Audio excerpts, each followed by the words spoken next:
ಹಿಂಗೆ ಮನ್ಸಲ್ಲಿ ಕಾಡ್ಬಿಡ್ತು ಆ ಪಾತ್ರ ಕಿಟ್ಟಿ ಸರ್ದು.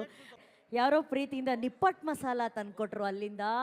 ಅಯ್ಯೋ ಅದು ಎಷ್ಟು ಚೆನ್ನಾಗಿದೆ ರೀ ನಿಪ್ಪಟ್ ಮಸಾಲ. ದಯವಿಟ್ಟು ಹೋಗ್ತಾ ಎಲ್ಲರೂ ಒಂದೊಂದು ಪ್ಲೇಟ್ ತಿನ್ಕೊಂಡು ಹೋಗಿ, ಸಖತ್ತಾಗಿದೆ. ಮತ್ತೆ ರಾಜು ಅವರು ವೇದಿಕೆ ಮೇಲೆ ಬರಬೇಕು ಅಂತೇಳಿ ರಿಕ್ವೆಸ್ಟ್ ಮಾಡ್ತೀನಿ.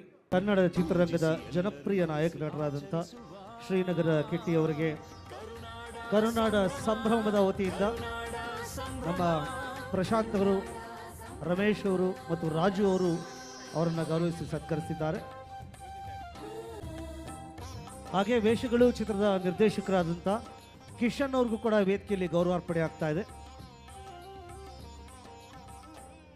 ಯುವ ಶಕ್ತಿಗೆ ಸಾಟಿ ಯಾರಿಲ್ಲ, ಸ್ನೇಹ ಪ್ರೀತಿಗೆ ಬದ್ಧರು ಎಲ್ಲ. ಬೆಳಕಿ ಸಂಸ್ಕೃತಿ, ಜನಪದ ಧರ್ಮದ ಜಾಗೃತಿ, ಬದುಕ ಬೆಳಕಿ ಸಂಸ್ಕೃತಿ. ಮನೆಗೆ ಹೋಗಲ್ಲ ಹಂಗಂದ್ರೆ, ನೀವು ಮನೆಗೆ ಹೋಗೋದಿಲ್ಲ,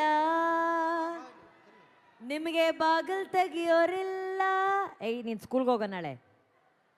ಇವನು ಮನೆಗೆ ಹೋಗೋದಿಲ್ಲ ಹಾಡಾಡ್ತಿದ್ದಾನೆ. ಆದರೂ ಏನೇ ಹೇಳಿ ಇವತ್ತಿನ ಪ್ರೋಗ್ರಾಮಲ್ಲಿ ಹಾಡುಗಳು ಎಷ್ಟು ಚೆನ್ನಾಗಿದೆ. ಅದ್ರ ಜೊತೆಗೆ ಸಖತ್ತಾಗಿರೋ ಹಾಡುಗಳನ್ನು ನಮ್ಮ ಕಿವಿಗಳಿಗೆ ಇಂಪು ನೀಡೋದಕ್ಕೆ, ಮನಸ್ಸಿಗೆ ತಂಪು ನೀಡೋದಕ್ಕೆ ವೇದಿಕೆ ಮೇಲೆ ಬರ್ತಿದ್ದಾರೆ ನಮ್ಮ ಪ್ರೀತಿಯ ಗುರುಗಳು. ಅಂದರೆ ಇವರು ಹಾಡು ಹಾಡ್ತಾ ಇದ್ರೆ